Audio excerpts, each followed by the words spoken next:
Anakku naburcu, anak hasianku, anakku nalagu, ingo doho amang dia kapo dani natua tunandi. Halo, ketemu kembali dengan Nyai dari Tanjung di sini. Teman-teman, apa kabar? Semoga teman-temannya diberikan kesehatan panjang, umur, rezeki, amin robbal alamin. Itu sebaik lagu dari daerah Sumatera Utara.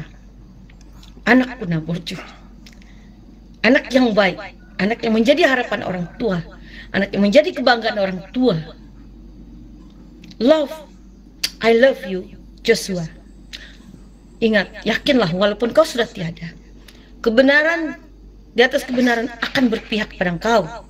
Yakinlah Allah Subhanahu wa Ta'ala akan membuka fakta kebenaran itu seadil-adilnya. Walaupun kita akan berhadapan dengan para jenderal sekalipun, para perwira tinggi sekalipun di kepolisian, tapi tidak ada yang bisa melawan kekuatan Allah. Sekali lagi ini katakan, tidak ada yang bisa melawan kekuatan Allah. Mereka hanya manusia-manusia biasa. Ingat itu. Tenang Joshua. Yakinlah. Nyek yakin, sekarang kamu sudah tenang di sana. Walaupun ibunda pedih, hancur, sakit kehilangan dirimu, tapi yakinlah Allah Subhanahu wa Ta'ala bersama orang yang baik dan benar. Dan kepada ibundanya Joshua, yakinlah ibu, tidak usah takut berhadapan sama mereka. Hadapilah mereka selama kita benar. Kebenaran akan berpihak. Karena Presiden sudah menginstruksikan kasus ini harus dibuka seterang-terangnya, seadil-adilnya.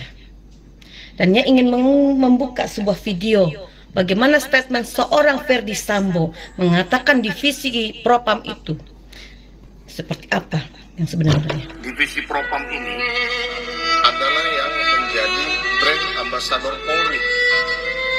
Kenapa? Karena divisi Propam ini motonya itu garda terdepan penjaga citra Polri dan benteng terakhir pencari keadilan. Artinya bahwa divisi Propam ini paling depan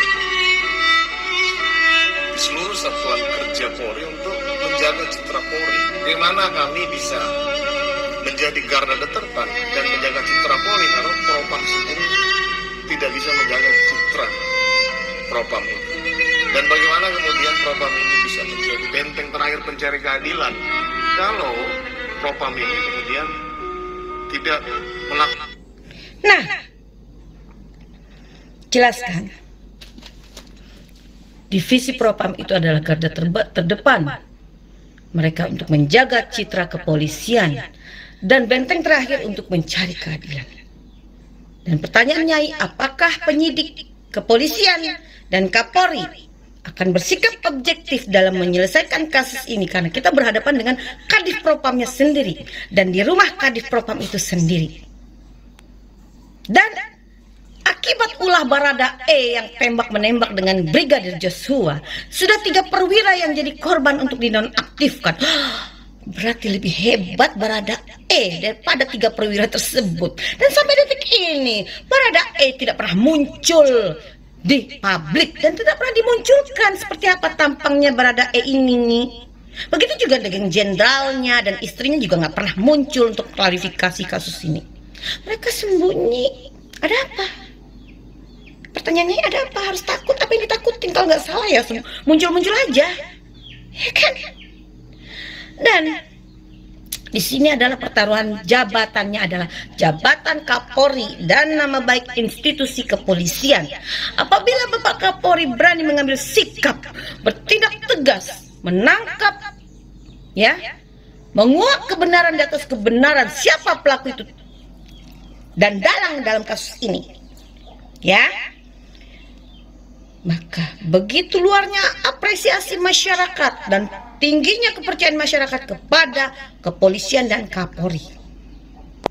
Karena harapan masyarakat sekarang adalah kepada Kapolri bersikap objektif, tegas. Siapapun orangnya, mau itu jenderal sekalipun, perwira tinggi di kepolisian, sikat, babat, tangkap, jeblosin ke penjara. untuk mempertanggungjawabkan perbuatannya. Karena perbuatannya biadab, sudah melebihi PKI. Ya, itu polisi sesama polisi aja bisa bersikap seperti itu, apalagi dengan kami masyarakat kecil. Ngeri loh kami ini lama-lama. Ya.